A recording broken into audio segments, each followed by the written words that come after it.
నాగర్ కర్నూలు జిల్లా కొల్లాపూర్ నియోజకవర్గంలో ఫ్యాక్షన్ నీడలు అలుముకున్నాయి. కాంగ్రెస్ ప్రభుత్వం ఏర్పడిన నాటి నుంచి వరుసగా ప్రతిపక్షాలపై దాడుల పరంపర కొనసాగుతుంది. ఎమ్మెల్సీ కల్వకుంట్ల కవిత మీటింగ్ ఫ్లెక్సీలు ఏర్పాటు చేస్తున్నాడని, ప్రభుత్వ పథకాలపై ప్రశ్నిస్తున్నాడని పెదకొత్తపల్లి మండలం సాతాపూర్ గ్రామంలో మాజీ మార్కెట్ కమిటీ డైరెక్టర్ పరమేష్ పై గురువారం రాత్రి జరిగిన దాడి మరొక ముందే ఎమ్మెల్సీ కవిత మీటింగ్ కు హాజరైన కోడేరు మండలానికి చెందిన ఓ కుటుంబంపై కాంగ్రెస్ గుండాలు విచక్షణరహితంగా దాడులు చేశారు. అంతటితో ఆగకుండా పట్టపగలు కొల్లాపూర్ ప్రభుత్వ ఆసుపత్రికి చికిత్స కోసం వచ్చిన వారిని వెంటాడుతూ పోలీసుల సమక్షంలోనే కాంగ్రెస్ గుండాలు కత్తులతో దాడులకు తెగబట్టారు. దీంతో చావు బతుకుల మధ్య కొల్లాపూర్ పట్టణంలోని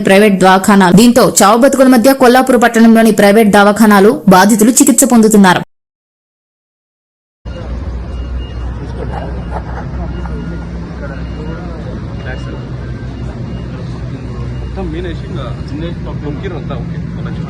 పోలీసులు వచ్చినాక తర్వాత అంటే మమ్మల్ని చెదరగొట్టిండ్రు. వాళ్ళ అత్యాచారాలకు ఆగడాల కొడిగడుతున్నారు. ఇప్పుడు నేను దారిలో వస్తా ఉంటే కూడా మన సాతాపూర్ ఊర్లో కూడా ఒక పిల్ల పరమేష్ అనేటటువంటి మా కార్యకర్తను కూడా నిన్న రాత్రి ఇవాళటి మీటింగ్ కోసం ఫ్లెక్సీలు కడుతుంటే దారుణంగా 50 మంది ఒక పిల్లగాని మీద దాడి చేసి దెబ్బలు తీసినటువంటి పరిస్థితి ఉన్నది. మరి ఇదేం రాజ్యం అయ్యా? ఎందుకు ఇట్లాంటి రాజ్యం? ఎందుకంత భయపడుతున్నారు మీరు? ప్రశ్నలకు భయపడితే ఎట్లా? మేము మీకు ఎదురొడ్డి ఉద్యమం చేసి నీతి నిజాయితీతో కొట్ల తెలంగాణ తీసుకొని రాలేదా? మీరు కూడా అదే చేయండి. మీరు ప్రభుత్వంలో ఉన్నారు, ప్రజలు మెచ్చే పని చేయండి తప్పితే ప్రతిపక్షాల మీద దాడి చేస్తే మీకేం రాదు.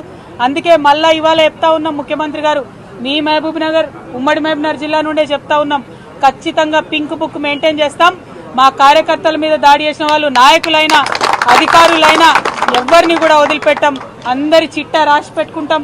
మాకు కూడా టైం వస్తుంది, అప్పుడు మాత్రం ఖచ్చితంగా చెప్తామని చెప్పి మరి అంతవరకు మొక్కవోని ధైర్యంతో మొత్తం 50 మంది కూడా ముందుకు సాగాలని చెప్పి బీఆర్ఎస్ పార్టీ నాయకులందరినీ కూడా కోరుతా ఉన్నాను.